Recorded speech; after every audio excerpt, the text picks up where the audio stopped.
So, my slave cylinder for the clutch let me down on my Explorer here. So I had to take the transmission out, and the transmission was already shifting rough, so that's another reason. Anyway, that had to come out. But anyway, I'm going to show a couple of things I've learned, because it just doesn't seem like videos I've watched show some things that really do need to be mentioned. So the first thing that I'm going to talk about is getting out the bell housing bolts, because this is the worst fight that I had, getting out the bell housing bolts. So I've got over here my old transmission and the transmission I bought, getting ready to put in. So the bell housing bolts here, we've got two at the bottom, there and there, and then you've got two here and here. There's two dowel pins that go through the engine and transmission. The bolts go through those dowel pins here and here and here and here. And these four, so these bottom four, it's no big deal. They're easy to get at from the underside. You only need a 13mm socket and a good length of pipe to get you lots of leverage, because these bolts are tight. But these top ones are what I had a lot of trouble with, I'm going to discuss here. So when I got them out, I got a 13mm universal joint socket like this one here. And that's what, and a bunch of extensions to get it out. So what you're going to need to do to get these bolts out, this is the 4-liter V6 and 4-wheel drive. So it's just about the hardest model to work on. But you can still do it. But what I ended up doing was cutting up this, so you've got this plate here that you can take off. Goes right here, and it's about right here. But as you can see, I needed more access in that, so I cut this up a bit. If you're okay with doing a bit of cutting, that does help with access. But I realized my mistake. I should have dropped the cross member first. Here's the cross member.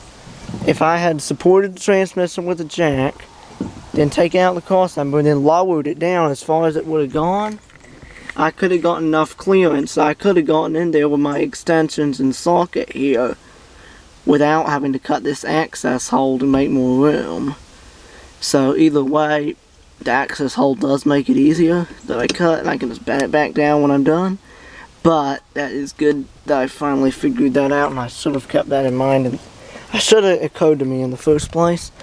So the second thing is that you can, I had already taken off that part from the catalytic converter's back, so I went ahead and unbolted that again.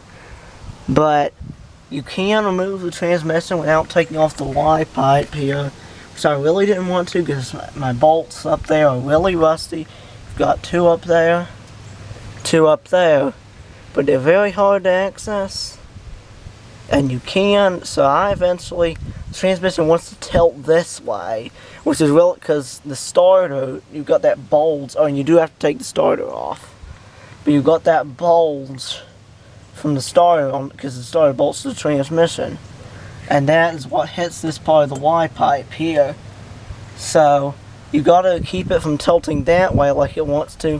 What I eventually did, because you've also got this seam here, but so I tilted it up till the bottom part of the transmission cleared the Y pipe here, bottom part of the bell housing. Then I dropped it down so it would clear the seam.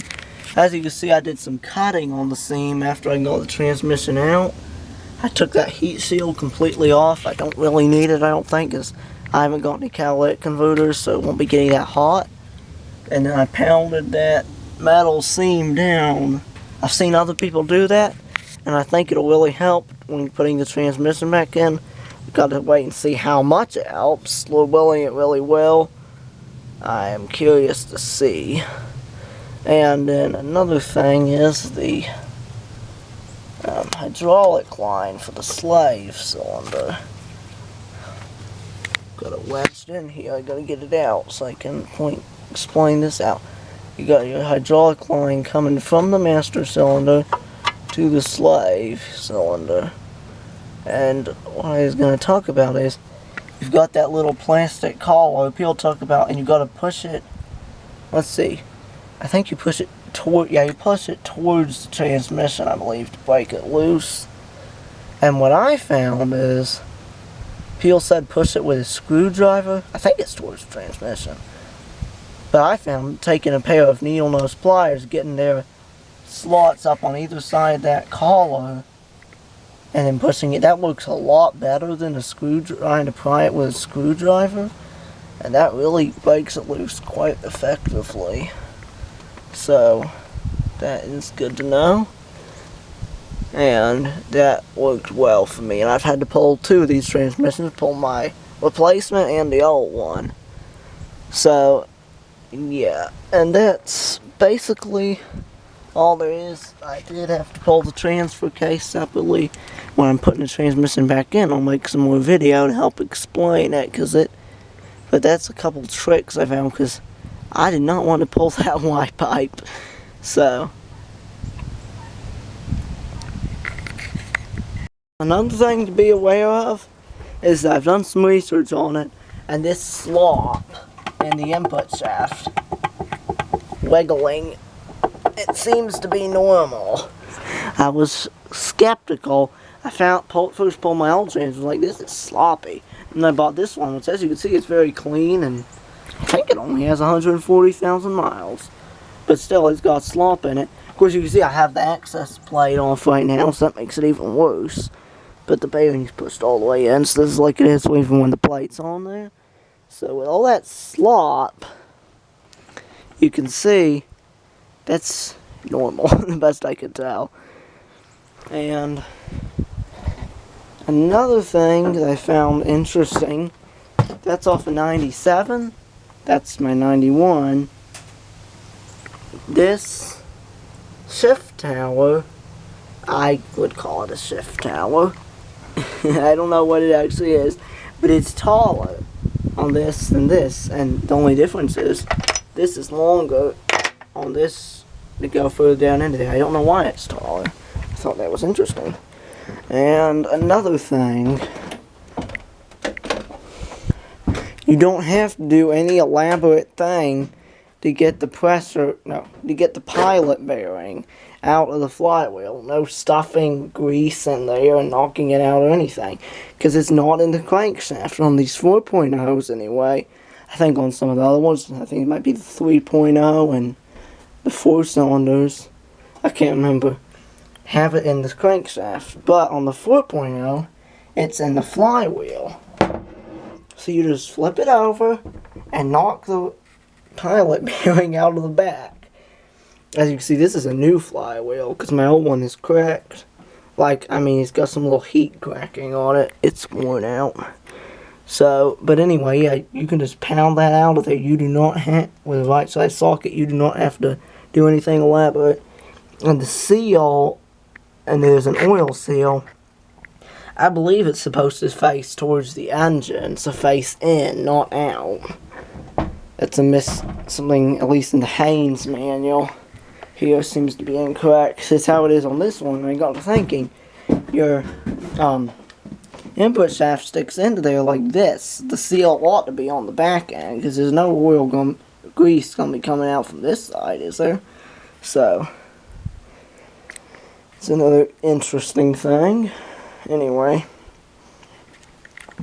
so I hope that can help clear up some things. And this, I'm getting ready, once I get the new seal for this cover on the front of the transmission is I'm going to put silicone sealant around it. I did a bit of research.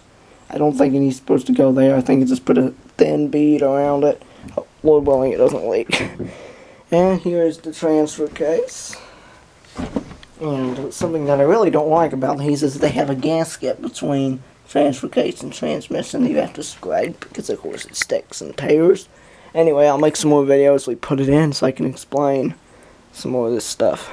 I've got the rings and the seals in place here. Got a thin strip of RTV. Lord willing, I can get it in. So I have this reinstalled. Lord willing, I didn't get it on quite right first. I had to push it over a little, center it. I pray it does okay. Don't leak. Might need to fill it up with a little fluid and let it sit and make sure it don't leak. I'm not sure about that. Gotta decide.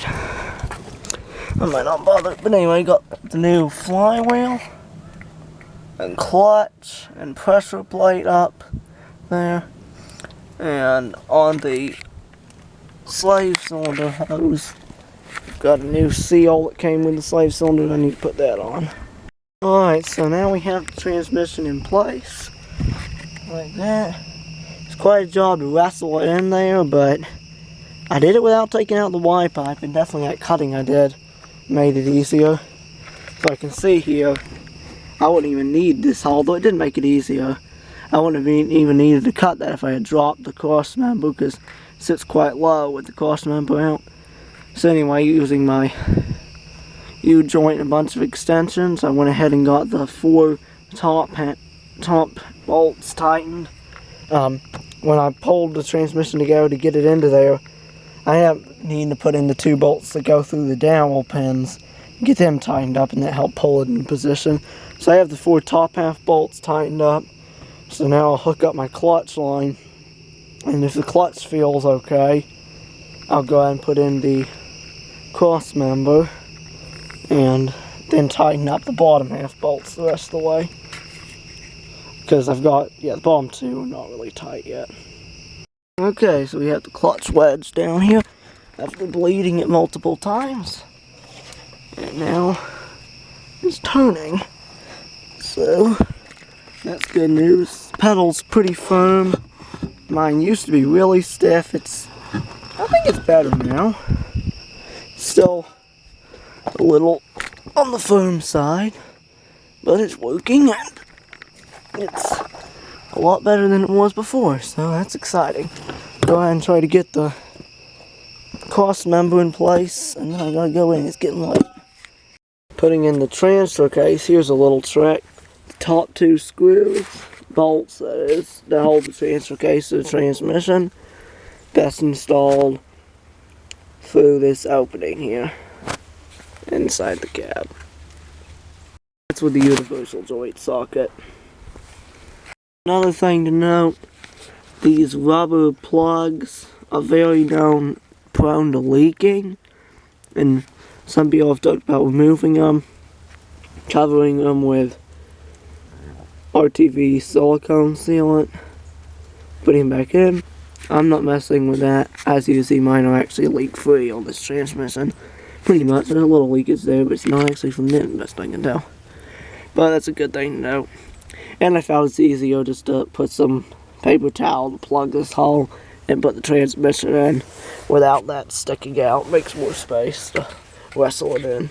Front drive shaft is easy to remove and reinstall with a 5/16 wrench, putting on these funny looking little bolts and breaking it loose with a hammer, and I guess by tapping them tight with a hammer too, just to make sure they're secure. On the bottom of the transmission, you've got a drain plug and a fill plug there. Taking the plug out. So you can fill it with like a syringe from down here, but if you want to fill it all the way up and empty, it's easier to fill it through the shifter hole. I'm going to show you how to do that. So basically, you just take your transmission fluid, put a funnel there, pour it in through the shifter hole until it starts running out the fill hole. Pretty simple. Last thing here, shift lever goes in like a wedge, as you can see. This is the bigger end of this bolt here. It goes through, and then you tighten up that nut there, and that wedges it in place. So I have the transmission all put back in. It's driving real good. Clutch is nice and soft compared to before, though it's still not real soft. Overall, it drives really good now. That's good. And I also got some handles to put on the bed, and these are so I can hook straps to them to strap things down. Coming along nicely. I mean, it'd be ready for the road if I could get a license for it, and if I had a license.